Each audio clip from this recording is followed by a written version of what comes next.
ஆஸ்ட்ரோவேலின் நல்ல நேரம் நிகழ்ச்சியின் சார்பாக அத்துணை சப்ஸ்கிரைபர்களையும் எல்லா அன்பு உள்ளங்களையும் எனது நண்பர்களையும் வருக வருக என வரவேற்பதில் பெருமகிழ்ச்சி கொள்கிறேன். வக்கரதுண்ட மகாகாய சூரிய கோடி சமப்பிரபக அவிக்னம் குருமே தேவ சர்வகாரியேஷு சர்வதா. தென்னாட்டுடைய சிவனை போற்றி, எந்நாட்டவர்க்கும் இறைவா போற்றி. அன்பர்களே, என் அன்புமிக்க அனைத்து ஆஸ்ட்ரோவேல் சப்ஸ்கிரைபர்ஸ் மற்றும் நேயர்களே, உங்கள் எல்லாரையும் இந்த இனிய பொழுதில் சந்திக்கிறதுல மிக்க மகிழ்ச்சி கொள்கிறேன். இன்றைக்கி நம்ம பேசப்போது தனுசு ராசி. தலையெழுத்து மாறுமா? தனுசு ராசியை பொறுத்த வரைக்கும் என்ன தலையெழுத்து பொதுவில், அதற்கு பிறகு இன்றைக்கி தற்போதைய கிரக நிலைமை என்ன, தனுசு ராசிக்கு அது எப்படி ஃபேவரபுளாகவோ அன்ஃபேவரபுளாகவோ இருக்குது, அடுத்தது தனுசு ராசிக்கு என்ன நடக்கிறது, என்ன எதிர்பார்க்கலாம், அதற்கு தீர்வு என்ன, இந்த மாதிரி தான் அந்த வீடியோவை ப்ரெசென்ட் பண்ண போகிறோம். நீங்கள் இந்த வீடியோவை பார்க்குறீங்க, ஃப்ரெண்ட்ஸ், ஃபேமிலிஸ் அண்ட் ரிலேட்டிவ்ஸ்க்கு ஷேர் பண்ணுங்கள். சமீப காலங்களில் மெயின் ஸ்ட்ரீம் டெலிவிஷன் சொல்லக்கூடிய ஜி தமிழ் தொலைக்காட்சியில் தமிழால் நான் பேசின ப்ரோக்ராமில் நீங்கள் கொடுத்து வந்த ஆதரவு என்பது மில்லியன்ஸ் ஆஃப் வியூவர்ஸை தொட்டிருக்கு. இன்ஸ்டாவில் அபரிவிதமான ரீச், கிட்டத்தட்ட 2.8 மில்லியன் போயிருக்கிறதா சொல்கிறாங்க. அது ஃபேஸ்புக்கில் 1.6 மில்லியன் ஒரு வீடியோ, 1.3 மில்லியன் ஒரு வீடியோ போயிருக்கு. அனைத்து அன்பு உள்ளங்களுக்கும், எனக்கு ஆதரவளித்த அனைத்து அன்பு உள்ளங்களுக்கும் அவர்களுடைய பாத கமலங்களை தொட்டு நான் வணங்கி நன்றியினை செலுத்துகிறேன். அதே மாதிரி இன்றைக்கி பேச போகிற வீடியோ என்பது தனுசு ராசியுடைய நேயர்கள் வாழ்க்கையில் ஒரு முக்கிய இடத்தை பெறும். இந்த வீடியோவை முழுசாக பார்க்கணும். லைக் பண்ணி, கமெண்ட் பண்ணி, மறக்காமல் சப்ஸ்கிரைப் பண்ணி, நோட்டிஃபிகேஷன் பெல்லை மறக்காமல் ப்ரெஸ் பண்ணுங்கள். அப்போ தான் நாங்கள் போடக்கூடிய வீடியோஸ் உங்களை தன்னிச்சையாக சேரும். அன்பு தனுசு ராசி நேயர்களே, என்ன சார் பிரச்சனை? தனுசு ராசியை பொறுத்த வரைக்கும் தலையெழுத்து என்ன? குடிசையில் பிறந்து கோபுரத்தில் இடமாறக்கூடிய ஒரு ராசி தனுசு ராசி. இது சத்தியம். உடனே கமெண்ட்டில் இல்லை சார், எனக்கு அப்படி இல்லை சார். எல்லாருக்கும் அதே மாதிரி நடக்குமா? பொது பலன்கள் இந்த மாதிரி இருக்குது. முக்கியமாக தனுசு ராசி நேயர்களுக்கு பல பேருக்கு ஏழ்மையான வாழ்க்கையில் பிறந்திருந்தால் கூட கோடீஸ்வரன் ஆகக்கூடிய யோகம் இருக்குது. யார் கோடீஸ்வரன் ஆக முடியும்? நாம் 2 படி எடுத்து வச்சாதான் தெய்வம் 20 படி எடுத்து வைப்பார். தெய்வத்தோட தீர்ப்பு என்று ஒன்று இருக்குது. அது சனி ஈஸ்வரன் பகவான் கொடுக்கக்கூடிய தீர்ப்பு.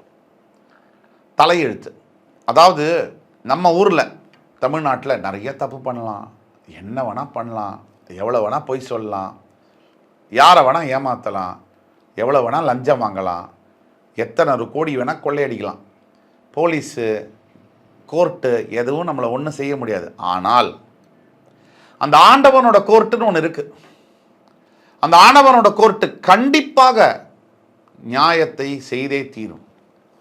சரியான நேரத்தில் செய்யும். உடனே சொல்லுவாங்க, கேப்டன் விஜயகாந்துக்கு இப்படிலாம் ஆச்சே சார், அவருக்கு இது கடைசி பிறவியாக இருக்கும் சார், அவரோட ஜாதகத்தை பார்த்துட்டு சொல்கிறோம். அந்த கடைசி பிறவிங்கிற காரணத்தினால தான் அவர் அத்துணை, எப்போவுமே ஒரு மனிதனுக்கு கடைசி பிறவின்னு சொன்னால் சில துன்பங்கள் வரும், அதை கணக்கை க்ளோஸ் பண்ணுற நேரம். ஆனால் அவர் செய்த தர்மத்திற்காக தான் அவருக்கு இத்தனை பெரிய மக்கள் வெள்ளம் வந்தது. மறக்க முடியுமா வரலாறு? பாரதியார் பிச்சை தான் சார் எடுத்துகிட்டு இருந்தார். அவர் பக்கத்து வீட்டில் சேடு கோடீஸ்வரன் தான். அந்த சேடோட பேர் யாருக்கும் தெரியாது, பாரதியாரோட பேர் தான் தெரியும். இன்றைக்கும் பாரதியாருக்கு தான் நினைவு நாள் கொண்டாடுறோம், சேட்டுக்கு இல்லை. இதுதான் சார் வாழ்க்கை. நீங்கள் வாழும்போது என்ன வேணால் பண்ணுங்கள் சார், எவ்வளோ கொள்ளை வேணால் அடிங்க, உங்கள் பக்கத்து வீட்டுக்காரன் கூட நீங்கள் செத்து போனீங்கன்னு சொன்னால் உங்கள் மேலே இறக்கப்பட மாட்டான். அப்பாடா போய் சேர்ந்தான் நினைப்பான். இப்படி வாழ்கிறது ஒரு வாழ்க்கையா? இருக்கும்போது எல்லாத்தையும் அனுபவிச்சுக்கிறேன். நீங்கள் எங்கேயும் போக முடியாது, திருப்பி இங்கே வந்து தான் ஆகணும். இன்னொரு பிறவி எடுத்து நீங்கள் பண்ண அத்தனை லூட்டிக்கும் அனுபவிக்கிறதுக்கு வேற எங்கேயும் போக முடியாது. வினை விதைத்தவன் வினை அறுத்தே தீருவான். நீங்கள் வினையை விதைக்க போகிறீங்களா இல்லை திணையை விதைக்க போகிறீங்களான்னு நீங்கள் தான் முடிவு பண்ணணும். ஆக தனுசு ராசி என்பவர்களுடைய தலையெழுத்துன்னு பார்க்கும்போது நல்ல தலையெழுத்து. பெரிய மனிதர்களுடைய தொடர்பு ஏற்பட்டே தீரும். நல்ல பெரிய பங்களாவில் பெரிய வசதியான வாழ்க்கை ஏற்படக்கூடிய அத்துணை வாய்ப்புகளும் இருக்குது. நல்ல கல்வி அறிவு வரக்கூடிய, புத்தி கூர்மை வரக்கூடிய, படிக்கவே இல்லைன்னா கூட திறமை இருக்கும். அதுதான் தனுசு ராசி. லட்சியங்களை எப்போவுமே சுமந்து கொண்டே செல்வார்கள். வாழ்க்கையில் ஒரு விஷயத்தை அச்சீவ் பண்ணால் அதோட நின்ற மாட்டாங்க. அதுதான் தனுசு ராசியுடைய ஸ்பெஷாலிட்டி. இதெல்லாம் தனுசு ராசிக்கு இயற்கையாக உள்ள தலையெழுத்து. இப்போ உள்ள கிரக நிலைமை என்ன? தனுசு ராசிக்கு 3ஆம் இடத்துல சனி பகவான், 4ஆம் இடத்தில் ராகு, 5ஆம் இடத்தில் குரு பகவான், அதே மாதிரி தனுசு ராசிக்கு 10ஆம் இடத்தில் கேது பகவான். இதுதான் இன்றைய கிரக நிலைமை. இது என்னென்ன செய்ய போகுது, நீங்கள் என்ன எதிர்பார்க்கலாம்? 3ஆம் இடத்துல இருக்கிற சனியினால நண்பர்கள்னால தனுசு ராசிக்கு இப்போ தான் 7.5 சனியிலேருந்து வெளில வந்திருக்கீங்க. அதாவது தனுசு ராசி 7 வருஷம் ஜெயிலிருந்து வெளியே வந்தாச்சு. ஜெயிலில் இருக்கிறதோட மோசமான வாழ்க்கை. நான் அதை பற்றி விவரமாக சொல்ல முடியாது. அவ்வளோ காயங்கள், ரணங்கள், மனசில் அழியாத வடுக்கள் இருக்குது. அது ஒரு பக்கம் வச்சு தான் ஆகணும், மீண்டு நடந்து தான் ஆகணும், மேற்கொண்டு போய் தான் ஆகணும். அப்படி போகும்போது இப்போ தான் 7.5 சனியிலேருந்து வந்திருக்கீங்க. சத்தியமாக சொல்லும் போது தனுசு ராசி அன்பர்களுக்கு இந்த ஆண்டு மட்டுமல்ல, இன்னும் வரக்கூடிய ஆண்டுகள் பிரகாசம் மிக்க, ஒளிமிக்க அத்துணை ராசிகளிலும் அம்சமான ஆண்டாகத்தான் வந்துட்டு இருக்கு. ஆனால் இப்போ 3ஆம் இடத்தில் இருக்கக்கூடிய சனியினால எங்கிருந்தோ வந்து சேருவான் நண்பன், எங்கிருந்தோ வந்தான் இடைஜாதி நான் என்றான்னு ஒரு பாட்டு இருக்கு. ஆனால் இந்த நண்பன் இருக்காரு, எங்கிருந்தோ வந்து பற்ற வச்சிடா பரட்டேங்கிற மாதிரி வருவார். உங்களுக்கு தொல்லை கொடுப்பார், மறைமுக தாக்குதலை கொடுப்பார். அவர்னால் உங்களுக்கு பண நஷ்டம், மனசில் கவலை, விரயம் போன்று ஏற்படும். ஆக நண்பனை கொஞ்சம் தள்ளி வைக்க வேண்டிய காலகட்டங்கள். 4ஆம் இடத்தில் இருக்கக்கூடிய ராகு தாயாருடைய உடல் நலத்தில் பட்டுன்னு கை வச்சிருவார். நீங்கள் தாயாரை இருக்கிற இடத்துலேருந்து தள்ளி இருக்கீங்கன்னு சொன்னால் கூடிய மட்டும் ஒன்று உங்கள் அம்மாவை உங்கள் இடத்துல வந்து வச்சுக்கோங்க, இல்லை நீங்கள் உங்கள் அம்மாவோட இடத்துக்கு போய் இருங்க. இது ரொம்ப முக்கியமானது. கடைசி காலகட்டத்தில் பெற்றவர்களுடன் இருக்க வேண்டியது ஒரு கடமை. அது மாதிரி 5ஆம் இடத்தில் இருக்கக்கூடிய உங்கள் ராசிநாதன் 9ஆம் இடம் பார்வையாக உங்களை பார்ப்பதனால் தனுசு ராசியை பொறுத்த வரைக்கும் நான் சொன்னது உண்மைதான். ஜாக்பாட் அடிக்கக்கூடிய ராசிகளில் ஒரு ராசி தனுசு ராசி தான். இது உண்மை, கொஞ்சம் கூட மாற்று கருத்து இல்லை. நான் வந்து மிகைப்படுத்தியே பேச மாட்டேன். இந்த வீடியோவும் எடுத்து பாருங்கள். எது இருக்கோ இருக்குது, இல்லைனா இல்லை. தனுசு ராசிக்கு ரொம்ப நல்லா இருக்குது எதிர்காலம், டைம் நல்லா இருக்குது. நல்ல மனிதர்களுடைய நட்பு, நல்ல எண்ணங்கள், மிகப்பெரிய அளவில் பொருளாதார உயர்வு, பொருளாதாரத்தில் முன்னேற்றம் மற்றும் பிரயாணங்கள், கல்வியில் மேன்மையாக இருக்கிறது, தொழிலில் அபிவிருத்தியாகிறது, ஆசிரியர் தொழிலில் இருக்கக்கூடியவர்களுக்கு மிகப்பெரிய முன்னேற்றம் போன்ற அற்புதமான காலகட்டங்களில் தான் இருக்கீங்க. ஆனால் 10ஆம் இடத்துல இருக்கிற கேதுவினால உண்மை என்னென்னா, வேலை செய்கிற இடத்துல ரூம் போட்டு யோசிப்பான் உங்களை அட்டாக் பண்ணுறதுக்கு. நீங்கள் எதுவும் அவனுக்கு பண்ண வேண்டாம், சும்மா அந்த இடத்துல உட்காந்தாலே உங்களை பார்த்தாலே அவனுக்கு எரிச்சல் காண்டாகும். ஏன்னா 10ல் வந்து கேது தொழில் ஸ்தானத்தில் உட்காந்துருக்கிறதுனால உங்களை பார்த்தாலே வேலை செய்கிற இடத்துல நீங்கள் மாங்கு மாங்கு மாங்கு மாங்குன்னு வேலை செய்வீங்க. பேரை வந்து அசால்ட்டாக ஒருத்தன் தூக்கிட்டு போயிடுவான், எந்த வேலையும் செய்ய மாட்டான்.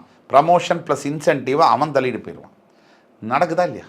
இதில் யூஎஸில் இருந்தாலும் சரி, ஆஸ்திரேலியாவில் இருந்தாலும் சரி, கனடா இருந்தாலும் சரி, சிங்கப்பூர் மலேசியாவில் இருந்தாலும் சரி, இல்லை யூரோப்பில் இருந்தாலும் சரி, இதுதான் உங்களுடைய நிலைமை. இதுலேருந்து எல்லாம் இப்போ தற்போதைய நிலை வந்து புரிஞ்சிருச்சு. இதுக்கு தீர்வு என்ன சார்? தீர்வு பல தீர்வுகள் இருக்குது சார். அதில் முக்கியமான ஒரு தீர்வு என்ன அப்படின்னு நம்ம பார்த்தோம்னா, விநாயக பெருமானை வந்து நீங்கள் பிடிச்சிக்கணும். அதாவது பிள்ளையார், காரைக்குடியில் இருக்கக்கூடிய பிள்ளையார்பட்டியில் இருக்கக்கூடிய கோவிலுக்கு போய் வர்றது முடிஞ்சால் போய் வரலாம். வீட்டு பக்கத்தில் பிள்ளையார் இருப்பார்ல, ஒரு தேங்காவை வாங்கி உடைக்கலாம், எல்லாராலையும் செய்ய முடிஞ்சது. மனசில் நினைங்க சார், விநாயகரை 5 கரத்தனை ஆணை முகத்தினை இந்தின் இளம்பிரை போலும் ஈற்றனை நந்தி மகந்தனை ஞான கொழுந்தினை புந்தியில் வைத்தடி போற்றுகின்றேனே. மனசில் நினைங்க. இறைவனை வந்து கோவிலுக்கு தான் போய் பார்க்கணுங்கிற கட்டாயம் இல்லை. ஆனால் இருக்கிற இடத்திலேருந்தே மழை வந்த போது குடை ஒன்று உண்டு, இருள் வந்த போது விளக்கொன்று உண்டு, பகை வந்த போது துணை ஒன்று உண்டு, எதிர்காலம் ஒன்று தனுசு ராசிக்கு உண்டு. இதுதான் உண்மை. தனுசு ராசியை பொறுத்த வரைக்கும் உண்மையான விஷயம் என்னென்னா, உங்களுடைய வாழ்க்கையில் செம அடி வாங்கிட்டீங்க, அது முடிஞ்சு போச்சு, சாப்டர் ஓவர். இனிமேல் நல்ல காலம்தான். அந்த நல்ல காலத்தை அனுபவிக்கணும்னா முதல்ல நீங்கள் ஒய்ஃபையை ஓப்பன் பண்ணி வைங்க. உங்கள் மைண்டில் பிரெயினில் இருக்கக்கூடிய ஒய்ஃபையை ஓப்பன் பண்ணுங்கள். எனக்கு நல்லது நடக்க போகுது, நான் நல்லா மாற போகிறேன், எனக்கு இனிமேல் நல்லது தான் நடக்கும், எல்லாம் முன்னேற போகுது அப்படிங்கிற எண்ணம் உங்களுக்கு வரணும். உங்களுக்கு அதில் ஒரு பிரச்சனை இருக்கே, 99 விஷயம் உங்களுக்கு நல்லது இருந்தாலும் ஏதாவது ஒரு விஷயத்தில் சின்ன கோணல் இருந்துட்டா கூட அந்த 99 விட்டுடுவீங்க. கடவுள் அவ்வளோ கொடுத்துருக்காரு, அதெல்லாம் விட்டுடுவீங்க. இந்த கோணலாக இருக்கிற விஷயத்தை பிடிச்சிக்கிட்டு எனக்கு அப்படியே தான் இருக்குது, எந்த முன்னேற்றமும் இல்லை அப்படின்னு சொல்லக்கூடிய நேச்சரை நீங்கள் மாற்றிக்கலன்னு சொன்னால் திருப்பி அப்படியே தான் இருக்கும். ஏன்னா கண்டிப்பாக உங்களை மனசில் வரக்கூடிய எண்ணங்களில் மாறுதல்கள் உங்களுக்கு தேவை. அது மாறும்பொழுது உங்கள் வாழ்க்கையில் மிகப்பெரிய பயணங்களை நீங்கள் மேற்கொள்ள நேரிடும். ஆக என் அன்புமிக்க தனுசு ராசி நேயர்களே, உங்களுக்கு தீர்வு என்னன்னு பார்த்தீங்கன்னா, முதல்ல மனசில் வரணும், நம்பிக்கை வரணும். 2, நீங்கள் விநாயகப் பெருமானை வழிபட வேண்டும். 3வது தீர்வு என்னன்னு பார்த்தீங்கன்னா, பௌர்ணமி தோறும் சத்யநாராயண சுவாமிக்கு பூஜை செய்து அன்னதானம் செய்ய வேண்டும். 11 பேருக்கு ஒரு ரவா கேசரி, சின்னது உப்மா, ஏதாவது ஒன்று சுண்டல் ஒன்று பண்ணும்போது உங்களுக்கு மாறுதல் என்பது மிகப்பெரிய அளவிலானதாக இருக்கும். கவலையே வேண்டாம், என்றைக்கும் வெற்றி உங்களுக்கு. என் அன்புக்குரிய தனுசு ராசி நேயர்களே, மறுபடி உங்கள் எல்லோரையும் சந்திக்கும் வரை உங்களிடமிருந்து விடைபெறுவது உங்கள் சுபாஷ் பாலகிருஷ்ணன். நன்றி, வணக்கம், வாழ்க வளமுடன்.